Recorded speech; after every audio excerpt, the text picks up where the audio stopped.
यहाँ जिस वचन को हमने पढ़ा, क्या ही धन्य है वह पुरुष जो यहोवा का भय मानता है ना। क्या ही धन्य है पुरुष जो यहोवा का भय मानता है। भय मानने का मतलब वही भैया ने बताया कि वह विचार को लेकर के आप लोगों ने झूठ नहीं बोलना, वह विचार नहीं करना है। हम लोग देख रहे हैं किसी के यहाँ बिजली को चोरी उसका लेकर के चले गए। तो जब हम गुनाह कर रहे हैं, और रंजिता बहन ने बताया कि गुनाह ऐसा भी तो है ना कि हम लोग किचन में हैं, और किचन में जब मैं हूं, घर में कोई नहीं देख रहा, चल पाती तो नहीं है, किसी बात को जो उन्होंने मना किया मैं अकेले उस काम को कर रही हूँ, है ना। किसी बात को, आजकल के बच्चों को ले लो कि भैया मम्मी पापा तो देख ही नहीं रहे हैं, ऑनलाइन पढ़ाई चल रही है, मैं कोई फिल्म देख लूं, वीडियो खेल लूं या कुछ और गलत देख लूं, तो आजकल का यही चल रहा है ज्यादा। पर इसमें लिखा है क्या ही धन्य है वह पुरुष, वह स्त्री, वह बच्चे जो यहोवा का भय मानते हैं। पर चूंकि पुरुष हेड है, आदम पहले, हवा बाद में, इसलिए यहाँ पुरुष के विषय में लिखा गया भैया के लिए, जैसे बता सकते हैं। तो आपने कहा कि बच्चों की पढ़ाई चल रही है, एग्जाम भी है, एग्जाम उसके लिए प्रार्थना कीजिएगा, फिर कारोबार पहले जैसे ने उसके लिए प्रार्थना कीजिएगा। इस वचन संहिता 112 का जो पहला वचन हमने पढ़ा, इसको पढ़ा कि क्या ही धन्य है वह पुरुष जो यहोवा का भय मानता, उसका वंश पृथ्वी पर पराक्रमी होगा।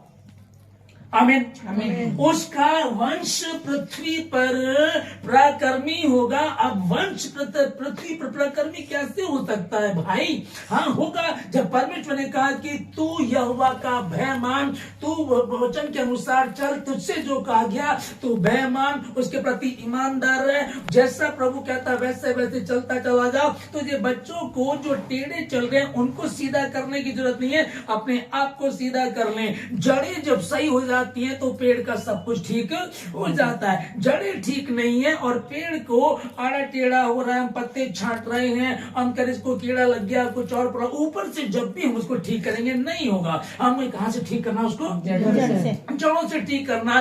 तू विश्वास कर तो तू और तेरा घराना उद्धार पाएगा, और विश्वास कर्म के बिना अधूरा है। विश्वास, अब एक बात पौलुस ने कह दी दरोगा से, भैया तू विश्वास कर तो तू तेरा घराना उद्धार पाएगा। उन्होंने बोला ठीक है जी। अब हम भी इस बात को सुन लिया कि भाई उसको कहा गया था कि तू विश्वास कर तो तेरा, विश्वास के साथ कर्म करना है। यदि कर्म नहीं करेंगे तो कर्म के बिना विश्वास मरा हुआ है। हम विश्वास करते हैं, कर्म करेंगे, दोनों काम जब साथ साथ चलेंगे। विश्वास मैंने यीशु मसीह पे किया। अब यीशु मसीह ने क्या कहा, क्या ही धन्य है वह पुरुष, वह व्यक्ति जो यहोवा का भय मानता है। मेरा परमेश्वर कहता है विचार नहीं करना, चोरी नहीं करनी, मेरी परचून की दुकान है, मैं कम ना तो लूं, मैं कम ना तो लूं। परमेश्वर ने मुझे कहा कि मैं तुझे बढ़ाऊंगा, मैं तुझे आशीष दूंगा। तू क्यों डर रहा, क्यों इस बात की चिंता कर रहा? तेरा यहोवा परमेश्वर ने तुझसे कहा है, धरती आकाश चल जाएंगे परंतु मेरा वचन कभी भी नहीं चलेगा। जब उस परमेश्वर ने कह दिया तो अब हमको डरने की आवश्यकता होनी चाहिए क्या? नहीं। यदि विश्वास है कि यहोवा ने कहा है, यदि हम जानते वो एकमात्र सच्चा परमेश्वर है, उसने जो कहा वो कभी भी बदलता नहीं है। धरती आकाश चल जाएंगे परंतु मेरा वचन, परमेश्वर का वचन कभी भी नहीं चलेगा। जब उसने कहा है, हम बहुत तरफ दिमाग लगाते हैं बिजनेस को बढ़ा ले। अरे परमेश्वर ने कहा है तू अपनी टाइट, अपनी भेंट को लेकर के आ भवन में, अपने 10वां अंश को भवन में लेकर के आ। इस वाली आयत को पूरा कर, तेरा कारोबार बढ़ता चला जाएगा। क्या ही धन्य हर एक व्यक्ति जो यहोवा का भय मानता है। अब भय का मतलब आ गया कि कई बार हम बात करते हैं वचन को लेकर के, लोगों की समझ में नहीं आता, लोग समझ नहीं पाते। प्रभु कह रहा तन मन और धन से जब उसके साथ चलेंगे, अब जिम्मेदारी परमेश्वर की बनती है कि तुम्हारा कर्जा कैसे उतरेगा, तुम नया घर कैसे ले पाओगे, बिजनेस कैसे बढ़ेगा, वो काम तुम्हारा नहीं, वो परमेश्वर का है। जब आप ऐसा करेंगे तब वो परमेश्वर तुम्हारे हाथों की कमाई में बरकत देगा और तेरा वंश पृथ्वी पर पराक्रमी होगा। हमको तो लग ही नहीं रहा, आज का दौर बहुत बुरा चल रहा है, आज समझ में नहीं आ रहा कैसा हो सकता है। हाँ हो सकता है। 128 पढ़े तो जिस वचन अभी देखिए कि यहाँ लिखा है कि जो यहोवा का भय मानता है, यहां भी वही बात आई, ठीक है ना। सुन, तेरी स्त्री तेरे घर के भीतर फलवंत दाख लतासी होगी। तरह का जब से ये आई ना घर में, तब से सब कुछ नाश होता जा रहा है, बर्बाद करती जाती है। फिर किसी जब से ये इसकी शादी हुई, ये बहू इनके घर में आई, तब से इनका घर में पनपता जा रहा है। है ना, एक लक हो गया। लेकिन किस्मत की बात नहीं चल रही है यहाँ, या किस्मत की बात नहीं, क्योंकि किस्मत कभी कभी साथ देगी और जो हिम्मत और मेहनत वो हमेशा साथ देगी। और यहोवा के साथ जब संगति करके चलेंगे उसको तो कोई टाल ही नहीं सकता। जो यहोवा का भय मानता, तेरी पत्नी, तेरी स्त्री, तेरे घर के भीतर फलवंत दाख लतासी, फलवंत मतलब बहुत फलों से भरी हुई और दाख लतासी होगी। और तेरे बच्चे तेरी मेज की चारों ओर जल पाई के पौधे के समान होंगे, जो पौधे जल के भीतर लगाए गए होते हैं।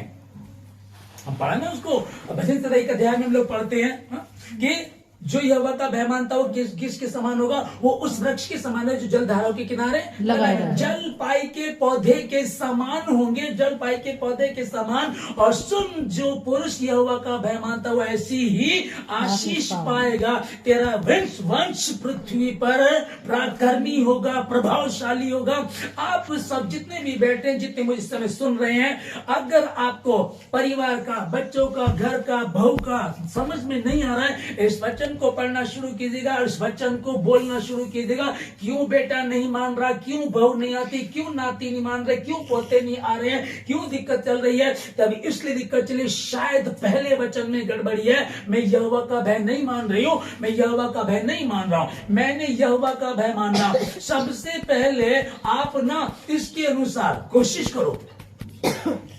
असंभव नहीं है, क्योंकि प्रभु यीशु मसीह जब जाने वाले थे यहाँ से, मरकर जी उठे और जाने वाले चेलों से मिलकर के कहने लगे, मैं जाता हूं पर तुम्हारा मन व्याकुल ना हो, मैं तुम्हें एक सहायक दूंगा, अर्थात पवित्र आत्मा, जो मेरे ही जैसा होगा। तब कई बार हमारी समझ में नहीं आता, नहीं यार मैं ये चुगली छूटती नहीं मुझे, मैं चोरी ना बार बार कर जाता हूँ, पता नहीं क्यों मेरे साथ हो जाता है, मेरी जुबान पे कंट्रोल नहीं है, मेरा हाथ कंट्रोल नहीं करता, मेरा कान बुराई सुनने के लिए दौड़ता है, मेरी समझ में नहीं, मैं क्या करूं, कैसे करें? तब हम पवित्र आत्मा से प्रार्थना करें, हे प्रभु यीशु मसीह सहायता कर, तेरा अनुग्रह मुझ पर हो। हे प्रभु यीशु मसीह, जो पवित्र आत्मा आपने दिया था वो मेरी सहायता करे। और बाइबल में लिखा है कि पवित्र आत्मा हमारे लिए ऐसे आहें भर भर के प्रार्थना करता है जो बयान से बाहर है, जिसको एक्सप्लेन नहीं कर सकते, और उसका वंश पृथ्वी पर पराक्रमी प्रभावशाली होगा। अब हम क्या करें? बार बार बेटे को बोल रहे प्रार्थना में चल, वो नहीं जरूर, कोई बात नहीं है, मैंने अपने आप को ठीक करना। प्रभु तेरे वचन में लिखा, जो यहोवा का भय मानता हो, नहीं चुगली नहीं करेंगे, झूठ नहीं बोलेंगे, परमेश्वर तेरे प्रति ईमानदार रहेंगे, 7वें दिन भवन में जाएंगे, वचन को पढ़ेंगे, प्रार्थना करेंगे। प्रभु जैसा तूने कहा वैसा मैं करूंगी, मुझको बता, मैं करूंगा, मुझे समझा कहां मुझ में कमी प्रभु, और मैंने अपने आप को बदलना है, क्योंकि खुदावन तूने कहा तू विश्वास कर तेरा घराना उद्धार पाएगा। मैंने विश्वास किया, मेरा घराना उद्धार अभी तक पाया नहीं है, अभी तक वो दिखाई नहीं दे रहा, पर चिंता मत कर। प्रभु ने कहा यदि तू प्रभु में चल रही है और चल रहा है, तो अब विश्वास आशा की वस्तुओं का निश्चय और अनदेखी वस्तुओं का प्रमाण है। अनदेखी जो नजर नहीं आ रही है, हालेलुया।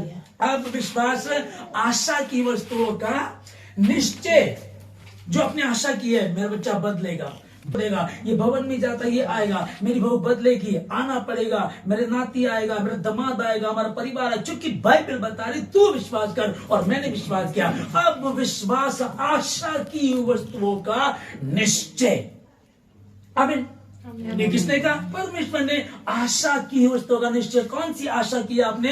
बेटा बदलेगा, जीवन बदलेगा, विवाह नहीं हो रहा, होगा, अच्छी बहू होगी, अच्छा दामाद होगा, अच्छा घर होगा, अच्छा बिजनेस होगा, अच्छी नौकरी होगी। ये मेरा विश्वास है, मेरा बिलीवर। मेरे प्रभु ने कहा तूने विश्वास किया, अब डर मत, तूने विश्वास किया, तू चलना शुरू कर और वो लोग तेरे पीछे होंगे। आमीन। अब विश्वास आशा की वस्तुओं का निश्चय और अनदेखी वस्तुओं का प्रमाण है। प्रमाण देखी वस्तुओं को जो दिख नहीं रही है, अभी तक दिख नहीं रहा है, कब बदलेगा? दिख नहीं रहा बच्चे कब आएंगे, दिख नहीं रहा परिवार कब आएगा, दिख नहीं रहा ये बीमारी कब जाएगी, दिख नहीं रहा, कोई बात नहीं है। मैं जानती हूं अगर दिख नहीं रहा है, जो दिखता नहीं उसे मेरा प्रभु कर देता है, क्योंकि उसके लिए कुछ भी असंभव नहीं है। जो कोई यहोवा का भय मानते हैं उसका वंश पृथ्वी पर पराक्रमी होगा। ना पढ़ाई की चिंता करना, ना फ्यूचर की चिंता करना, ना जॉब की, ना बिजनेस की, क्योंकि तेरे प्रभु के लिए जिस पर तूने विश्वास किया। क्या तू विश्वास करती? हाँ। क्या तू विश्वास करता? अगर विश्वास करते हैं तो विश्वास करने वालों के लिए सब कुछ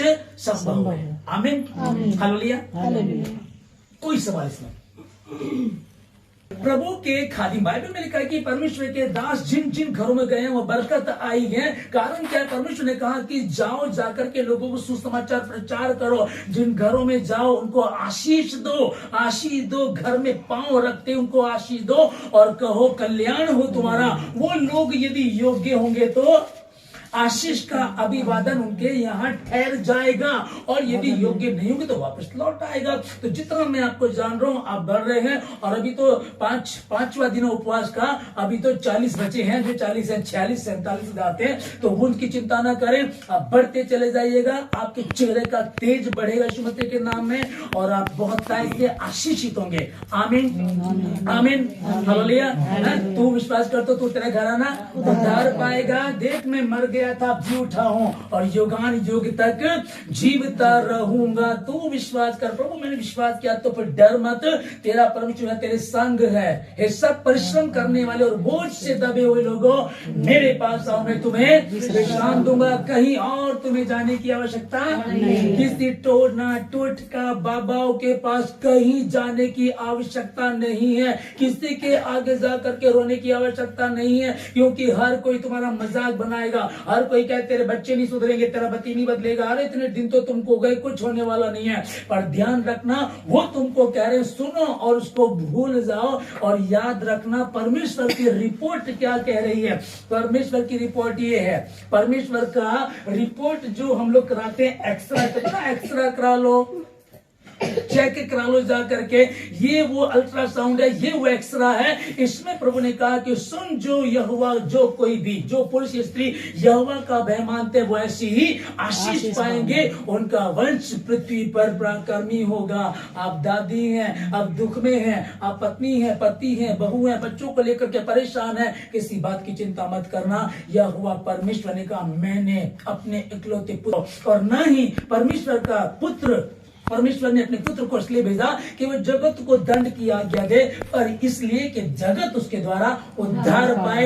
हर अंधकार की शक्ति, तमाम गड़बड़ी का आत्मा इस परिवार से, इस घर से निकाल करके, यीशु मसीह के नाम से यहाँ से निकाल करके, इनसे दूर करके बांध से, कारोबार से, इनके परिवार से, इनके बच्चों से निकाल के दूर करके बांध देता हूँ यीशु मसीह के पाक पवित्र से।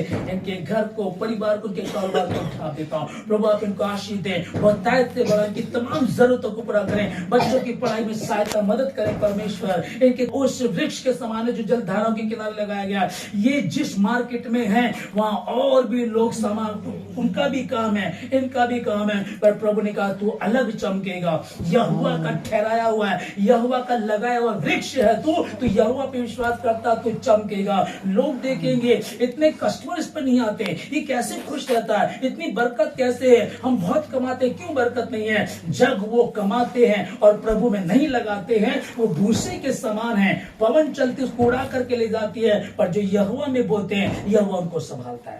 प्रभु इनकी तमाम जरूरतों को पूरा करें, इनको हर बुराई से बचाएं, किसी परीक्षा में पढ़ने ना दे। धन्यवाद सारी बातों के लिए। जितने लोग यहाँ बैठे उनको आशीष देता हूँ, जितने लोग सुनते इस समय मुझे सुनते, उन सबों को मैं आशीष, यीशु मसीह के नाम है, यीशु मसीह के नाम है, यीशु मसीह के नाम है। फायर, पवित्र आत्मा की आग उतरे, इन सबों को टच करे, पवित्र आत्मा की आग उतरे, सबों को टच करे। धन्यवाद देते सारी बातों के लिए। सेनाओं केवल सारी आदर में आपको देखे, धन्यवाद के साथ प्रार्थना यीशु मसीह के नाम से मांगते हैं। आमीन।